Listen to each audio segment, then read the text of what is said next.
What's going on, everybody? Welcome to Sector for Nerds, and welcome to another episode of Star Wars The Clone Wars Retro Discussions. Today we're here to talk about Season 4, Episode 2, Gungan Attack. This episode was directed by Brian Colin O'Connell and written by Jose Molina. The cookie for this episode: only through fire is a strong sword forged. Before we begin, make sure to like this video and subscribe to the channel. Plenty of great content every single week. You guys definitely don't want to miss out on any of it. Make sure you guys are staying tuned every single Wednesday as I'm giving you guys my thoughts on each and every episode of Star Wars Skeleton Crew. And without any further ado, guys, intro guy, let us know what's going down in this episode. A government toppled by civil war. Refusing to accept Prince Lee-Char as the next ruler of Mon Cala, the Quarren people join the Separatist Alliance and launch an all-out attack on the Mon Calamari.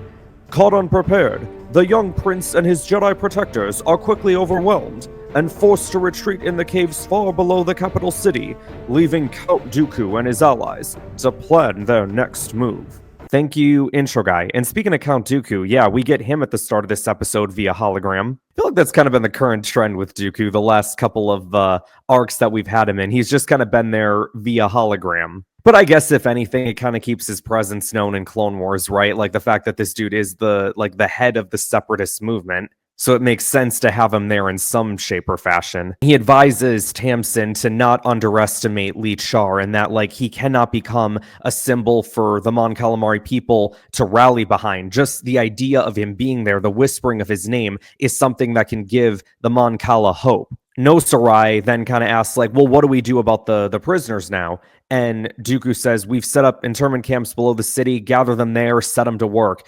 And No Sarai's like, well, surely you don't mean all of them. There's women and children as well. And Dooku just cuts him off and is like, they're going to be sent as well. Is that understood?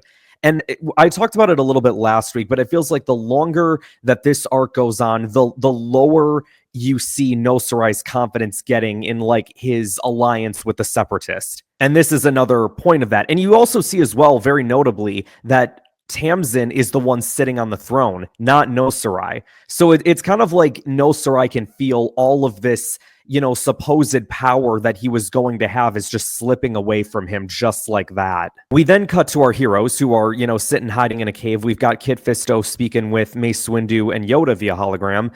And, basically going over the Quarren ambushed us. These guys were ready to attack long before the peace talks ever came to an end. The transmission gets cut off.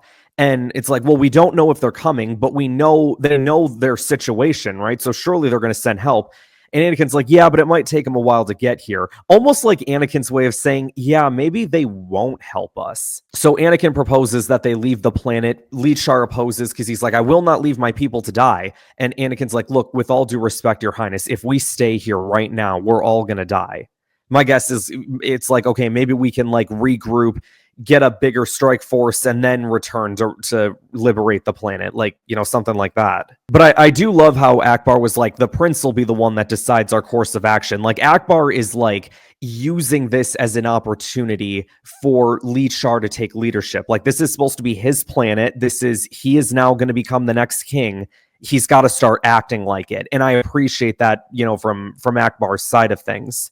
We look back at this guy again, though, it's this child is very young, very inexperienced, and he's being put into this role. It's actually something that I'm surprised they didn't have, Padme there to help guide him a little bit more too, because Padme, if y'all remember, was queen at a very young age herself. So she knows all about having to be put in those kinds of situations. I think it's clear that they went more with the Ahsoka route of Ahsoka helping him, which I guess makes sense, given that they're probably around the same age, and Ahsoka, having maybe not necessarily experience in leading a planet, but has experience leading battles and wars. And that's kind of the exact situation that we're in right now. So I think in that regard, it definitely worked. I love the scene, right when they're about to make it up to the ship or whatever, right?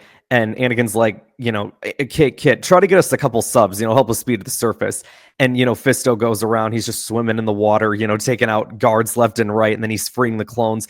One of the things that I really enjoy about this episode in particular is we get to see Kit Fisto in action a little bit, which, is a nice callback to the micro series, and seeing it here, it's very cool. I also love that they decided to make him shirtless as well, just like he was in the micro series. Like that, Dave was actually talking about that in the behind the scenes for this episode. I don't know who decided to put Kit Fisto in this whole thing, but man, Have to have Kit Fisto. Yeah. Have to have Kit Fisto. you're right. And evidently he has to be shirtless. Yeah. That was the big draw, right? Another option. Yeah. Now, unfortunately for our heroes, as they're about to get to their ship, it blows up. So Tamson clearly set up a trap. It's a trap! And so now they gotta split up, right? So it's like, okay, Anakin proposes this idea of like, okay, Ahsoka, you go with Kit, take the prince, take the clones, I'll take the senators and Captain Akbar, but just lay low. Like, our only hope is that Master Yoda is gonna be able to send hope in time.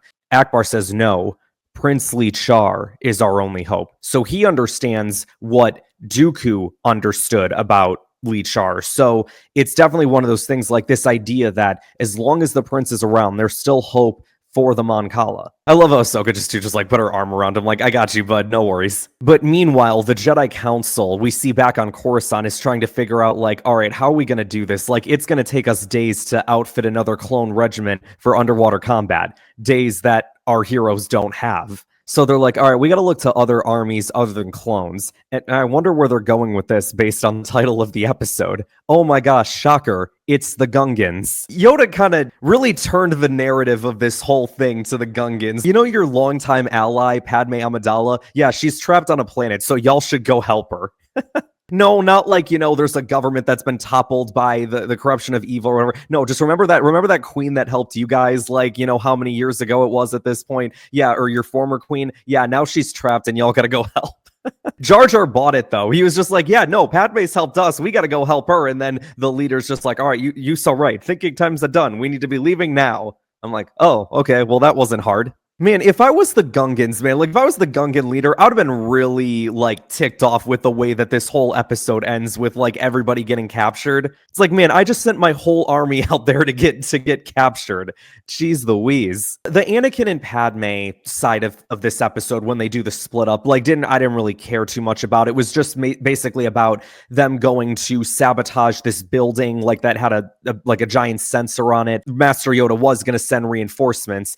Now the enemy may not know that they're coming, although that also does kind of backfire on them because Tamson, the moment that they do take it down, is like, crap, we're blind. We need to prepare for an attack. And Nosara's like, but there was nothing on the scope prior to the attack. And Tamson's like, and that is precisely why we must assume that an attack is imminent. That's a fair assessment. I probably would have made the same thing. How he shoulder tackles the Aqua Droid as well when he's like, the building that housed the radar is gone. And then just bam. The building that housed the radar is gone. We're blind. Prepare for an attack. But there was nothing on the scope prior to the attack. That is precisely why we must assume an attack is imminent. Guards, to me! The part, though, that I really liked about this episode is when, like, the Prince, Kit, and Ahsoka are all together. They're sitting there, you know, trying to figure out, like, well, what's our next move? And Ahsoka says, we sit tight. There's not much we can do. And all of a sudden, a couple Aqua Droids show up. You know, Commander Monk, I believe his name was, and one of his fellow boys, and take cover for a second as the droids pop by. But all of a sudden, we see all of these Mon Cala people coming, you know, down behind them. And they all look out. And they're playing like this really scary music in the background too, like really demonstrating like how crazy of a situation this is. Because this is like their entire population is being turned into slaves. And Lee-Char gets very upset by this. He's like, man, I can't believe that No Sarai and the Corran agreed to this. And Ahsoka's like, yeah, Count Dooku's the one that rules here now, not the Corran. And then later on, we see Lee-Char talking with Ahsoka. And he says, like, there has to be something more I can do. Like, I failed my people. And Ahsoka says, no, you're the hope of your people. As long as you live, they're going to endure. And Ahsoka has this line. I think it was basically like, you don't have to carry a sword to be powerful. Some leaders' strength is inspiring greatness in others, which is ironic because that last part of it, I remember, is the cookie of the first ever Clone Wars episode. Anybody remember that from the Toydari episode? Probably not, but I do. But it's so interesting to me that Ahsoka's the one giving the wisdom like this early on. And it's funny because like with Ahsoka in her current state, right, in like the Mandoverse timeline, that's basically become a lot of her character, is being like that mentor figure for people. And here it's like she's still young yet. You know what I'm saying? It's like she's still, I guess, in a way, like inexperienced, but also as the war's gone on, she's managed to gain more and more.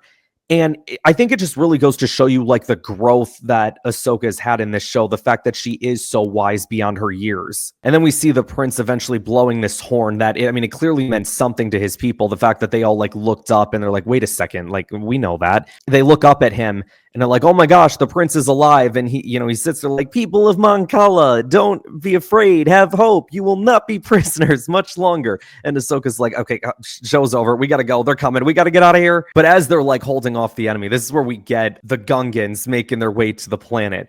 And I remember like the first time watching this, like I only looked up and I saw maybe like 2 rows of Gungans only. But then as I like look back further, I'm like, wait, there's a whole lot more of them. And they show them all charging. I'm like, oh my gosh. But honestly, my favorite moment of this whole episode is when the Gungans go to save Ahsoka and Kit.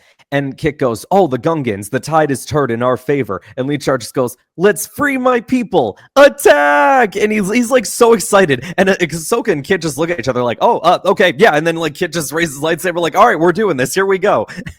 The tide has turned in our favor. Let's free my people, attack! But then you guys, very crucially, we talked last week about the Hydroid Medusas, the giant yellow jellyfish looking things. We finally have something that can take them down, and that's the Boombas. The Gungans have the secret weapon to taking down these invincible weapons, which is absolutely fantastic. And then this is kind of like the Battle of Mon Cala Part 2 right here. Like, we see the Gungans teaming up with the Mon Cala to take on droids. Like, unfortunately, the advantage doesn't last long because Tamson brings in reinforcements that Count Dooku had promised him earlier on in the episode. And they basically make like this giant whirlpool and like there's all this like turbulence and stuff like that. And so Ahsoka manages to get the prince towards like the center of one. And it's like, okay, it looks like the prince will be fine. No, because out from the ship comes Tamson and he goes to charge after Lee-Char and starts, trying to take him out. But then Ahsoka gets involved. So then she starts battling Tamson a little bit. Then Kit eventually gets involved. And this is a really cool battle scene for sure. Kit and Tamson are just going fist to fist with each other. And then like, there's moments where like he'll try to go after Lee-Char, but then like Ahsoka will stop him or Kit will stop him. Anakin and Akbar, meanwhile, are trying to take out one of the ships that's causing the turbulence. And, eventually as they get there and they do it, but afterwards, like Anakin ends up getting captured. And then we see, right before that, Kit getting captured as well. He tells Ahsoka to escape with the prince and that he'd hold off the enemy. And then as they're getting away, we see a bunch of droids surround Kit, so he surrenders. So it's like, man, we just lost again. And now all that's left is Ahsoka and Lee-Char. The Jar Jar and Senator Tills thing was kind of funny too. And very random. George Lucas probably sitting there being like, yeah, we're gonna tease Jar Jar just, being with a girl, because nobody would believe that. As a matter of fact, that's actually a great idea. Let's make a whole arc about it later on, guys.